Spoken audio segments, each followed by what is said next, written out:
Students, आज की class में हम वाटर प्लांट रेगुलेशन में पादप में उत्पन्न विभिन्न प्रकार के दाब जो उसकी कोशिका में उत्पन्न होते हैं उनके बारे में चर्चा करेंगे।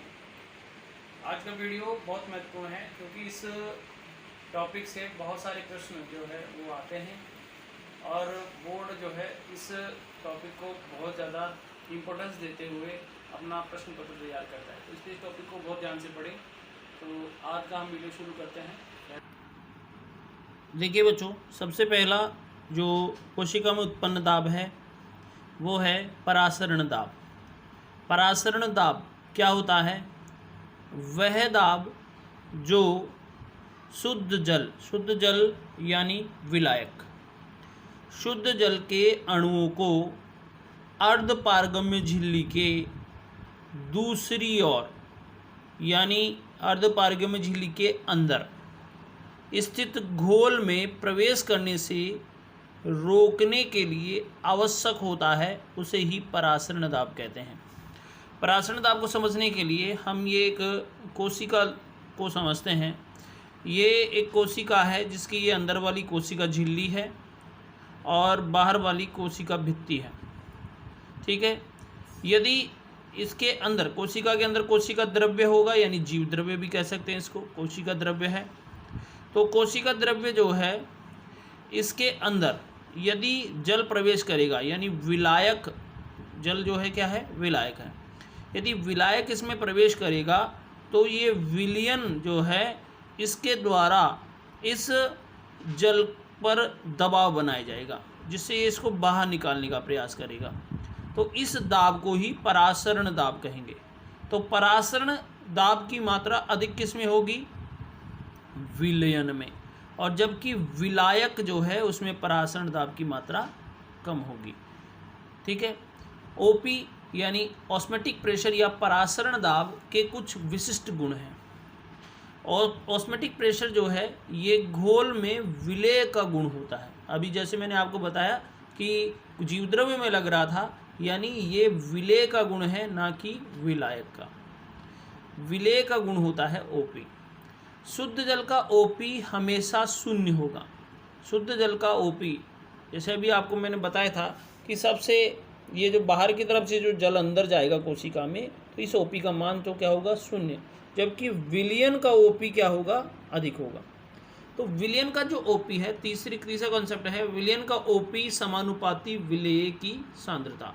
यानी विलयन का ओपी जब बढ़ेगा जब विलय की सांद्रता बढ़ेगी। यदि विलय की सांद्रता कम होगी तो विलयन का ओपी भी क्या हो जाएगा? कम हो जाएगा। विलयन में पानी घटने पर ओपी का मान बढ़ता है।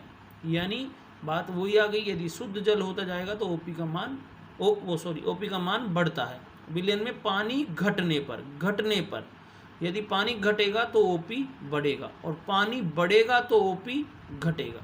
ठीक है ना? यहाँ से समझ में आ गया आपको? इसका एक एग्जाम्पल भी अपन ले सकते हैं। यदि आपसे कंपटीशन में क्वेश्चन पूछा जाए कि बताइए जलीय पादपों में या मध्यम जलीय या समुद्भित पादपों में, मरुद्भिदीय पादपों में, लवणोद्भिद पादपों में से किसका ओपी कम होगा और किसका अधिक होगा, तो जलीय पादप उनमें जल की मात्रा अधिक होगी तो ओपी का मान हमेशा क्या होगा? कम। लवणोद्भिद पादप जो होते हैं जिनमें जल की मात्रा बहुत कम होती है तो उनमें ओपी का मान हमेशा क्या होगा? अधिक। ऐसे ही पत्तियां जो है वो रात्रि के समय दिन के समय जब भोजन बनाती है तो भोजन बनाने के लिए पानी की कम आवश्यकता पड़ती है, तो पत्तियों का ओपी जो है वो कम होता है, लेकिन जड़ें जो हैं अधिक मात्रा में जल का अवशोषण करती है, इसलिए जड़ों का ओपी क्या हो जाएगा? दिन के समय अधिक, उस समय जब भोजन बनाना होगा तो ओपी का मान यहाँ पर अधिक होगा और यहाँ पर ओपी का मान कम होगा। ठीक है। इसी प्रकार से रात्रि में ओपी का मान कम होगा और दिन में ओपी का मान अधिक होगा। ठीक है। तो ये ऑस्मेटिक प्रेशर जो है आपके समझ में आ गया होगा। दूसरा जो दाब है कोशिका में उत्पन्न, दूसरा दाब है उसका नाम है स्फीत दाब। स्फीत दाब के परिभाषित रूप में क्या कहेंगे? कोशिका को जल में रखने पर कोशिका रस के अधिक परासरण दाब के कारण, कोशिका रस के अंदर होगा परासरण दाब तो उसके अधिक परासरण दाब के कारण जल के अणु कोशिका में प्रवेश करने से, परासरण दाब अधिक हुआ तो जल के अणु कोशिका के अंदर प्रवेश करेंगे, से प्लाज्मा झिल्ली कोशिका भित्ति को बाहर की तरफ धकेलती है। इस अपकेंद्री दाब को या केंद्र की ओर लगने वाले दाब को ही स्फीत दाब कहते हैं। इसे चित्र से समझने की कोशिश करें। देखिए बच्चों, यदि अपन ने इस कोशिका को एक पात्र में रख दिया जिसके अंदर पानी भरा हुआ है, तो पानी जो है ये अधिक पानी कहाँ जाएगा? अधिक परासरण दाब के कारण से कोशिका के अंदर जाएगा।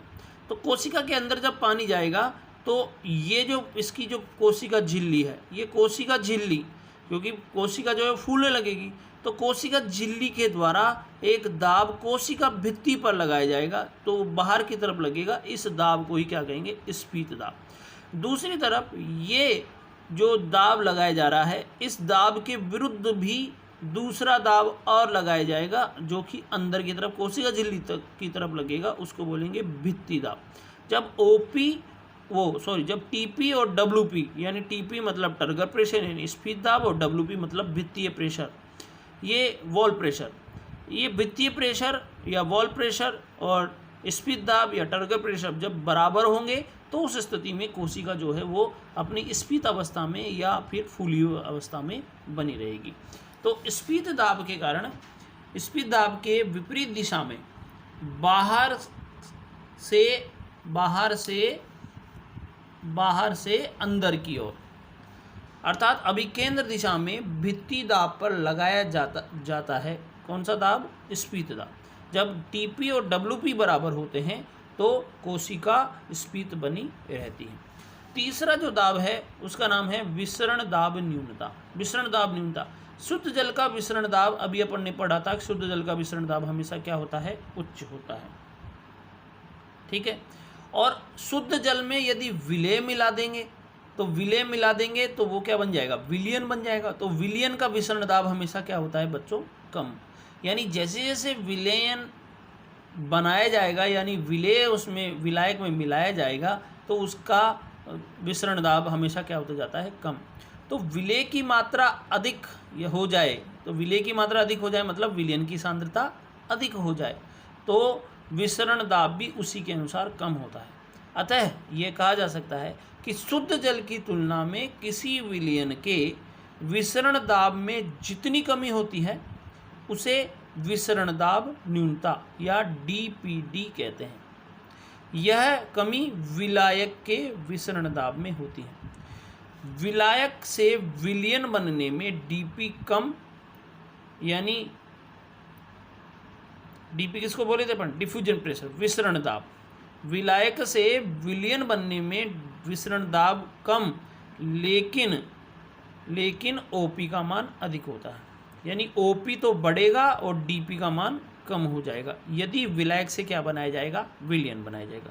तो डीपीडी, ओपी और टीपी में क्या संबंध होता है? ये संबंध भी हमको याद रखना है। डीपीडी बराबर ओपी माइनस टीपी, यानी विसरण दाब न्यूनता बराबर होती है परासरण दाब माइनस स्फीत दाब के। ठीक है। तो ये हमको आज के वीडियो में जो सिखाया गया है इसको ठीक से याद करना है।